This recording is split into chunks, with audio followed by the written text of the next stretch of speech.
Seigneur, ta parole est comme une lampe qui éclaire notre chemin, comme une graine qui pousse dans la terre, comme un souffle qui redonne vie.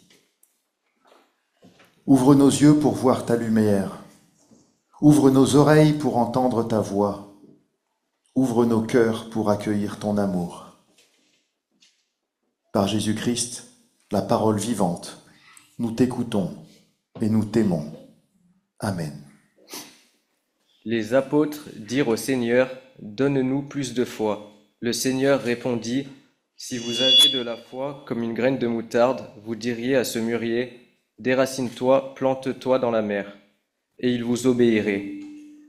Qui de vous, s'il a un esclave qui laboure ou fait paître les troupeaux, lui dira, quand il rentre dans les champs, « Viens tout de suite te mettre à table. » Ne lui dira-t-il pas le contraire? Prépare-moi un dîner, mets-toi en tenue pour me servir jusqu'à ce que j'ai mangé et bu. Après cela, toi aussi tu pourras manger et boire. Saura-t-il gré à cet esclave d'avoir fait ce qui lui a été ordonné? De même, vous aussi, quand vous aurez fait tout ce que vous avez été ordonné, dites, nous sommes des esclaves inutiles, nous avons fait ce que nous devions faire. Chères sœurs, chers frères, le passage que nous venons d'entendre peut sembler, à la première écoute, un peu rude, voire décourageant. Les apôtres demandent à Jésus, « Donne-nous plus de foi. » Et Jésus ne leur répond pas en leur promettant une foi plus grande, plus solide.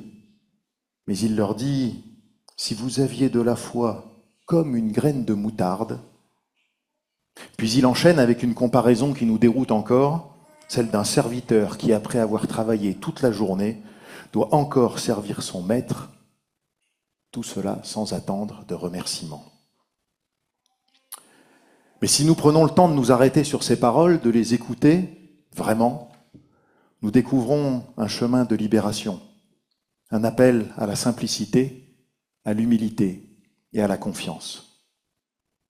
Alors arrêtons-nous d'abord sur la demande des apôtres. A priori, elle nous semble bien légitime.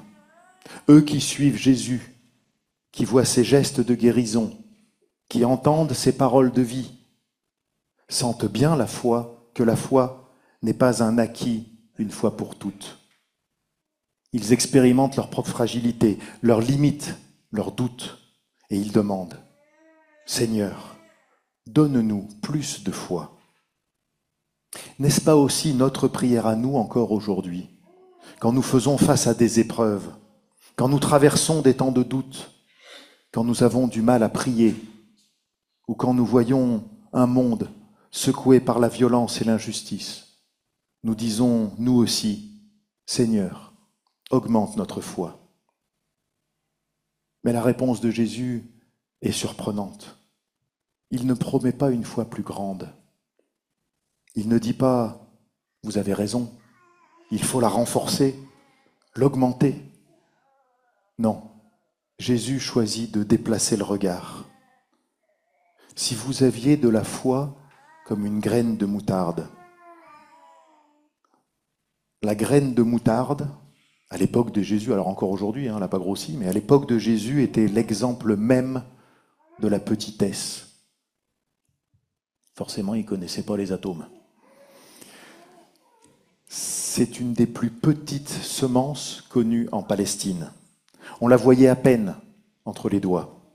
Et pourtant, une fois plantée, la graine de moutarde devient une plante robuste qui pouvait atteindre plus d'1 mètre de haut et qui pouvait s'étendre en buisson. Alors, ce que Jésus veut dire est clair. Ce n'est pas la quantité de foi qui compte, mais sa qualité. Même toute petite, presque invisible, une foi vivante peut accomplir de grandes choses. Elle peut déplacer des montagnes ou, pour reprendre son exemple, transplanter un mûrier dans la mer. Autrement dit, la foi n'est pas une performance ni un capital qu'on accumule. La foi est un don reçu, fragile mais suffisant, dès lors qu'il est habité par l'Esprit. Et cela, c'est une grande libération. Parce que nous n'avons pas à mesurer notre foi, à nous comparer les uns aux autres, à nous inquiéter de ne pas en avoir assez. Jésus nous dit, ce qui compte, ce n'est pas la taille de ta foi. Ce qui compte, c'est celui en qui tu mets ta confiance. Puis Jésus poursuit avec une image qui nous bouscule. Cette image du serviteur qui travaille dur au champ et qui, une fois rentré, doit encore servir son maître avant de penser à lui-même. Et Jésus conclut, de même, vous aussi, quand vous aurez fait tout ce qui vous a été ordonné, dites, nous sommes des serviteurs inutiles, nous avons fait ce que nous devions faire. Alors pourquoi Jésus utilise-t-il une telle comparaison ? Il faut se rappeler qu'il parle dans un contexte qui est bien particulier, celui d'une société où les rapports entre maître et esclave, serviteur, c'était le même mot, était une réalité quotidienne. Jésus utilise cette image non pour la valider, mais pour dire une vérité sur la foi.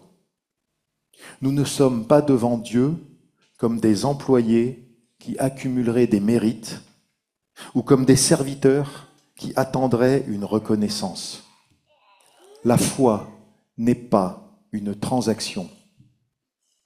Jésus veut libérer ses disciples de l'illusion que la foi serait une manière de mériter quelque chose de Dieu.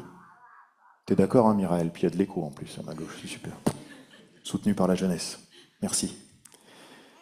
Jésus veut libérer ses disciples de l'illusion que la foi serait une manière de mériter quelque chose de Dieu. Merci les enfants, vous m'avez permis de répéter 2 fois cette phrase importante. La foi, c'est marcher humblement dans la confiance en sachant que tout est grâce. Tout ce que nous faisons de bien, nous le faisons par amour, pas pour gagner des points. C'est ce que Luther rappelait dans sa découverte de l'Évangile. Nous ne sommes pas sauvés par nos œuvres, mais par la grâce seule reçue de la foi. Sœurs et frères, ce texte est, me semble-t-il, d'une actualité tout à fait brûlante. Nous vivons dans un monde où tout s'évalue, la quantité, la performance, l'efficacité. On nous demande toujours plus de productivité au travail, plus de rendement, plus de preuves de réussite. Et parfois, même dans notre vie spirituelle, nous nous surprenons à penser de la même manière. Ma foi est-elle assez grande? Est-ce que je prie assez? Est-ce que je fais assez? Jésus nous dit aujourd'hui, ce n'est pas la quantité qui compte. Même une petite foi, comme une graine de moutarde, suffit si elle est habitée par la confiance en Dieu. Et dans un monde où la reconnaissance est si importante, où nous attendons souvent d'être valorisés, remerciés, applaudis, Jésus nous rappelle que la foi n'est pas un moyen d'obtenir une récompense. La foi, c'est marcher humblement, gratuitement, dans l'amour de Dieu, sans chercher autre chose que de vivre de sa grâce. C'est une invitation à la simplicité, à la liberté. Et c'est là que ce texte rejoint le baptême de Miraël. Vous vous racontez quoi là? On peut avoir le décodeur bébé plus? Hein? Qu'est-ce que vous racontez de beau? Ah bah oui, c'est drôle, hein. C'est drôle. Oui, je viens de reparler de Miraël en plus, tu vois. Voilà. Ce texte, il rejoint ton baptême. Ce baptême que nous avons célébré aujourd'hui. Parce que le baptême, c'est exactement ça. Le baptême, ce n'est pas une médaille, même si ça peut être l'occasion d'en offrir une. Ce n'est pas une récompense, ni le signe d'une foi déjà solide. Le baptême, c'est un petit commencement, comme une graine minuscule. Quelques gouttes d'eau, plus ou moins abondantes, un geste très simple et pourtant un signe immense. Dieu promet d'accompagner Miraël toute sa vie, de l'aimer, de lui donner son esprit. Oui, maman aussi, elle va t'accompagner, t'inquiète pas. Je dis ça, il se retourne vers sa maman. Ce sacrement, le sacrement du baptême, dit à Miraël, comme à chacune et chacun de nous, tu n'as pas besoin de prouver que tu es assez grand, assez fort ou assez croyant. Mon amour vient en premier. Comme Paul le disait à Timothée, ravive le don que tu as reçu. Le baptême est un don offert gratuitement. Un don qui, comme la graine de moutarde, est appelé à grandir, à se développer au fil des années, au rythme de la vie. Et ce don n'est pas là pour nous placer au-dessus des autres. Une fois de plus, ce n'est pas une compétition, mais pour nous rendre serviteurs. Serviteurs de la vie, de la paix, de la justice. Non pas des serviteurs, je viens de le dire, qui cherchent une récompense, mais des serviteurs heureux de vivre de la grâce de Dieu. Sœurs et frères, je ne vais pas faire beaucoup plus long parce que je sais que le culte est déjà long avec le baptême, avec le temps des enfants, mais en même temps, il faut laisser un peu de temps pour l'activité des enfants à côté. Donc, un équilibre à trouver, mais rassurez-vous, j'en ai presque terminé. Sœurs et frères, ce passage de l'Évangile et ce baptême que nous avons vécu aujourd'hui nous rappellent 3 choses simples mais essentielles. La première, on vient d'en parler, la foi n'est pas une question de quantité. Même minuscule, elle est précieuse, car elle est le don de Dieu. La deuxième, la foi ne sert pas à gagner des mérites.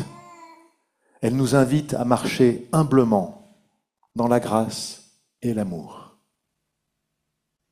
Et la troisième chose essentielle, le baptême de Miraël nous le rappelle, tout commence par la grâce de Dieu, par ce petit signe de l'eau qui dit déjà une promesse immense.